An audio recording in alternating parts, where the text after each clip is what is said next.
தெரியும் குடிகார வழக்கு தான். அதனால அதற்கு முன்னாடி நான் சில பேருக்கு இங்கே நன்றி சொல்லணும் அப்படின்னு நினைக்கிறேன். எல்லோருக்கும் வணக்கம். முதல்ல பாலாஜி தரணிதரன் அண்ணா இங்கே வந்ததுக்கு அவருக்கு ரொம்ப நன்றி.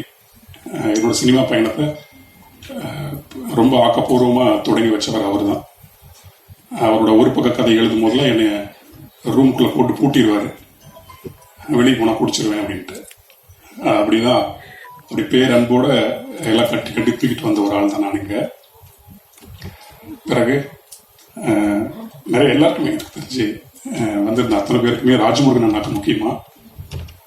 ராஜமுருகன் அண்ணாவும் என்னுடைய சில பல ஆட்டங்கள்லாம் பார்த்தவர் தான். அதனால இந்த படத்தை நீங்கள் பார்க்கும்போது அந்த ஆட்டம் ஏன் நடந்தது அப்படின்னு புரியும்.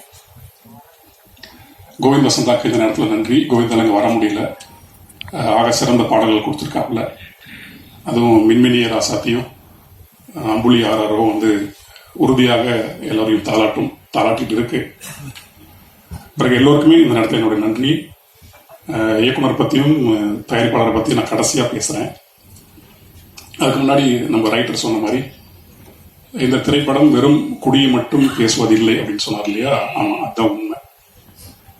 முன்ன எப்போ நான் வாசித்த ஒரு கட்டுரை, ஒரு உளவியல் கட்டுரை, அது வந்து வளர்ந்த நாடுகள் அப்படி அதை பற்றி சொல்லும் போது வளர்ந்த நாடுகளினுடைய உளவியல் எப்படி இருக்கு அப்படின்னு அந்த கட்டுரை சொல்லுது. வளர்ந்த நாடுகளினுடைய உளவியல் வந்து ஸ்கூசோபெனிக் சொசைட்டியா இருக்கு அப்படின்னு சொல்லுது அந்த கட்டுரை. ஸ்கீசோபெனிக் சொசைட்டின்னா ஒரு மனப்பிறழ்வுக்கு ஆளான சமூகமாக வளர்ந்த நாடுகள்லாம் இருக்கு. வளரும் நாடுகள் எல்லாமே ஒரு கில்ட் மேனிக் சொசைட்டியா இருக்கு அப்படின்னு அந்த கட்டுரை வந்து ஆணித்தரமா ரொம்ப ஆழமா சொல்லி அதை விளக்குது. இந்த கில்ட் மேனிக் சொசைட்டி அப்படிங்கிறது வந்து ஒரு பக்கம் குற்ற உணர்வும் இருக்கும், இன்னொரு பக்கம் அச்சமும் இருக்கும். இது ரெண்டும் பின்னி பிணைந்த ஒரு சமூகமாக வளர்ந்து வரும் சமூகங்கள்லாம் இருக்கு அப்படின்ற அந்த ஆய்வு சொல்லுது. இந்தியா மாதிரி, நம்ம தமிழ்நாடு மாதிரி ஆன இந்த வளர்ந்து வந்து கொண்டு இருக்கின்ற சமூகமும் அதே மாதிரி ஒரு கில்ட் மேனியக் சொசைட்டி தான். இப்படியான கில்ட் மேனியக் சொசைட்டிக்குள்ள ஒருவன் எப்படி குடிகாரனா மாறுறான் அப்படின்னு ஒன்று இருக்கு இல்லையா? அதற்கு நிறைய காரணங்கள் உண்டு, நிறைய காரணிகள் உண்டு. அப்படி ஒரு காரணத்துல போய் வீழ்ந்தவன் தான் நானும். ஒரு 20 வருடம் போதைக்குள்ளேயே உழன்று மயக்கத்திலேயே எல்லாத்தையும் செஞ்சு அப்படி இருந்தவன் தான். அந்த கட்டுரையை வாசிக்கும் போது எனக்கு அவ்வளவு வியப்பா இருந்தது. நமக்கும் இந்த மாதிரி நோய் தான் இருந்திருக்கு போல அப்படின்ட்டு. அப்படி இந்த குடிக்கான சமூக காரணிகள் நிறைய இருக்கு. முதல்ல சமூக கட்டமைப்பு ஒரு காரணமா இருக்கு ஒருவன் குடிகாரனா மாறுறதுக்கு. அதன் பிறகு இந்த பொருளாதார ஏக்கம்னு ஒன்று சொல்லுவோம். பொருளாதார ஏற்றத்தாழ்வுகள் இருக்கு இல்லையா? ஒரு பக்கம் பணம் போயிட்டே இருக்கு, ஒரு பக்கம் பணம் இல்லை, ஆனால் அதே உழைப்பு தான் போடப்படுது. ஆனால் வரலங்கும் போது கிடைக்கக்கூடிய அந்த ஏக்கம், அந்த ஏக்கத்தை வெளிப்படுத்த முடியாம செயல்படுத்த முடியாம இருக்கக்கூடிய அந்த ஆற்றாமை, இந்த இயலாமை, இது எல்லாமே டபால்னு தள்ளி கொண்டு போய் போதை பக்கம் விட்டுரும். இந்த பொருளாதார ஏக்கம் ஒன்று. பிறகு நாம் வாழக்கூடிய இந்த சமூகத்திற்குள்ள, இந்த நவீன சமூகத்துக்குள்ள அந்நியமா நம்ம ஆயிடும். ஏதாவது ஒரு வகையில ஒரு எலிமினேஷன் பண்ண போறோம். அது ஒரு பெரிய காரணமா இருக்கு ஒருவன் போதைக்குள்ள ரொம்ப சுலபா போறதுக்கு. அதன் பிறகு அந்த தந்தையின் அந்த மேலாதிக்கம் ஒன்று இருக்கு இல்லையா? சின்ன குழந்தையிலிருந்து ஒரு தாயினுடைய மேலாதிக்கம் ஒரு குழந்தையை வளர்ந்த பிறகு ரொம்ப ஈஸியா கொண்டு போய் குடிக்குள்ள விட்டுரும். அதே மாதிரிதான் தாயினுடைய மேலாதிக்கமும் ரொம்ப டாமினேட் பண்ணிட்டே இருக்கும் போது இல்லையா? அந்த குழந்தை சின்ன வயசுல தெரியாம இருந்தாலும் ஒரு கட்டத்துக்கு மேல போதைக்குள்ள போய் ரொம்ப ஈஸியா விழுந்துருது. அப்படி வீழ்த்தப்பட்டவங்க தான் நானும் ஒருத்தன். இப்படி நிறைய காரணங்கள் இருக்கு. அகக்காரணங்களா நிறைய இருக்கு. இப்ப நான் சொன்னதெல்லாம் புறக்காரணங்களா இருக்கு. புறக்காரணங்கள் இன்னும் நிறைய இருக்கு. நம்முடைய அந்த மத மேலாதிக்கம், சாதிய படிநிலைகள், இந்த ஒடுக்கப்படுதல், புறக்கணிக்கப்படுதல், இப்படி ஊருப்பட்ட காரணம் இருக்கு ஒருத்த குடிகாரன் ஆகிறதுக்கு. சும்மா இதை குடிச்சிட்டான் அப்படி இல்லை.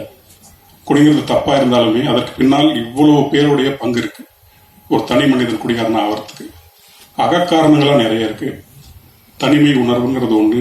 உலகம் முழுக்க இன்னைக்கு இருக்கக்கூடிய இந்த கான்டெம்பரரி வேர்ல்ட்ல நம்ம சொல்லக்கூடிய இந்த போஸ்ட் மாடர்ன் யுகத்துல சலிப்புணர்வு, போர்டம் சொல்றோம் இல்லையா, அது இன்னைக்கு பெருகிட்டு இருக்கு. இன்னைக்கு எல்லாருமே நம்ம போதை நோக்கி ஓடிட்டு இருக்கிறதுக்கு மிகப்பெரிய காரணம் இந்த சலிப்புணர்வை எதிர்கொள்ள முடியாம இருக்கிறது தான்.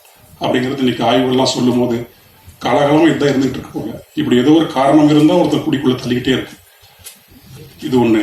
அதே மாதிரியான தனிமை உணர்வு ஒண்ணு. அப்புறம் வேக்கம் உணர்வுன்னு ஒண்ணு இருக்கு. அந்த வெறுமை உணர்வு அது காலகாலமா இருக்கு. இந்த காலத்துல ரொம்ப அதிகமா இருக்கு. அன்னோன் வேக்கம்னு சொல்லுவாங்க. அதை ஏன் அப்படி திடீர்னு ஒருத்தர் குடிக்க போயிடுவான், நல்லா தான் இருப்பான், திடீர்னு போதைக்குள்ள போயிடுவான், ஏன் காரணம் கேட்டால் அவனுக்கும் தெரியாது. அச்சம் ஒரு காரணம், இப்படி இன்னமும் ஒரு குற்ற உணர்வு ஒரு பெரிய காரணம். அதே மாதிரி காமத்திற்கு சரியான வடிகால் கிடைக்க முடியாம பித்து பிடிச்சு போய் தப்புன்னு உணர்ந்து அந்த படபடப்போடைய ஒருத்தர் குடிக்குள்ள போனவங்களா இருக்கான். இப்படி குடிக்கான காரணங்கள் நிறைய நிறைய நிறைய நிறைய இருக்கு.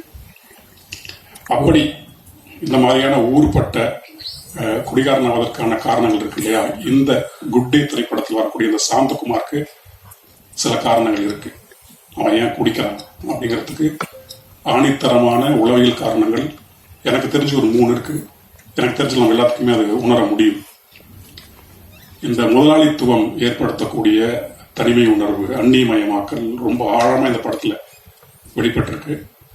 இன்னொன்னு, இந்த நவீன சமூகம் ஏற்படுத்தக்கூடிய இருத்தலியல் சிக்கல் இருக்கு இல்லையா, அதன் விளைவாக ஒருத்தனுக்குள் இருக்கக்கூடிய இயலாமை, ஆற்றாமை, அதை இந்த படம் ரொம்ப தெளிவா உணர்வுபூர்வமாக ஆகச்சிறந்த கதை வழியாக ரொம்ப இயல்பா கடத்தி கொண்டு போயிட்டே இருக்கு. நான் படத்தை பார்த்துட்டு எனக்கு ரொம்ப வியப்பாக தான் இருந்தது.